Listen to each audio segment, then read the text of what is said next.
Hey guys, I hope you really enjoy this video on toe to bar that we're about to break down. I do want to give you some recommendations.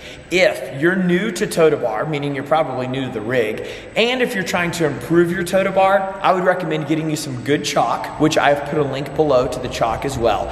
Believe it or not, there is good chalk and bad chalk. You want some magnesium-based chalk and some grips. So I would try to get to the point where you can do toe to bar and pull-ups and stuff without needing grips all the time, but especially learning, especially trying to venture out into a new repetition number you've never done before, I would get you some grips. I've put a link below to the grips as well because you don't want to get bad grips. I'm going to show you what I use and what really helps me get to the next level.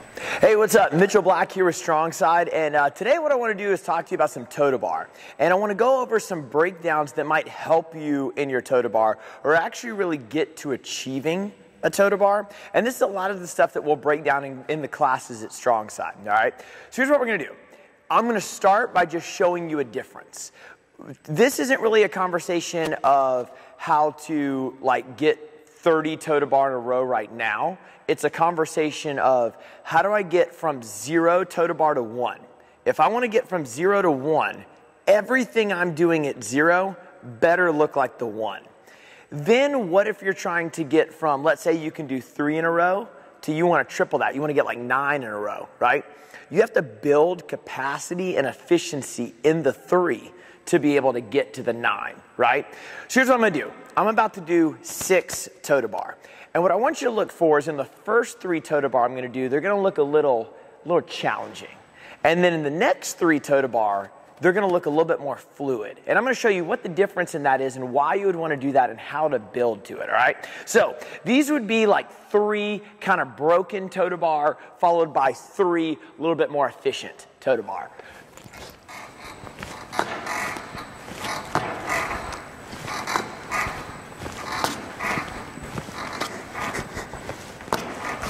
And done. So hopefully you saw a difference in the first 3 and the second 3. So let's talk about that. Now, a simple test to do would be to sit on the ground, keep your legs straight, and then flex your toes up. So when you're doing this, you're going to reach over and you're going to try to touch your feet. You may not be able to touch your feet, whatever, but you're going to stay in this position.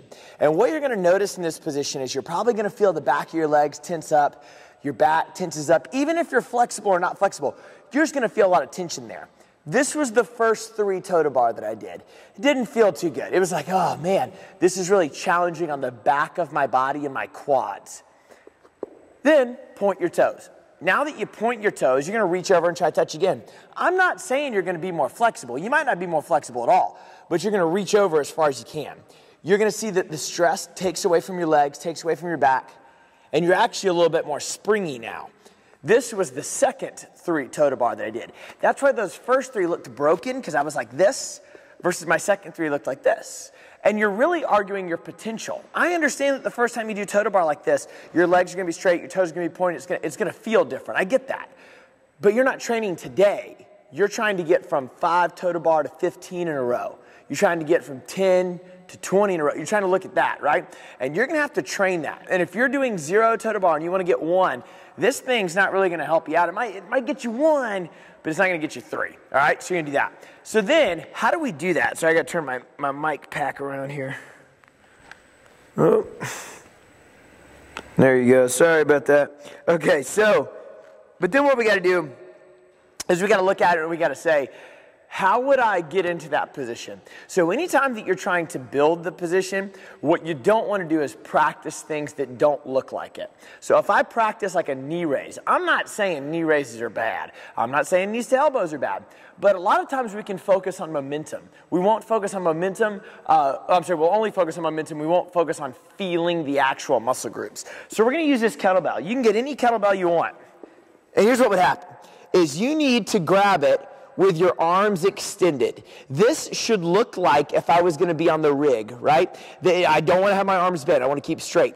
The first thing I need to be able to do is tuck my knees in and out. I need to be able to understand my midline and my ab muscles.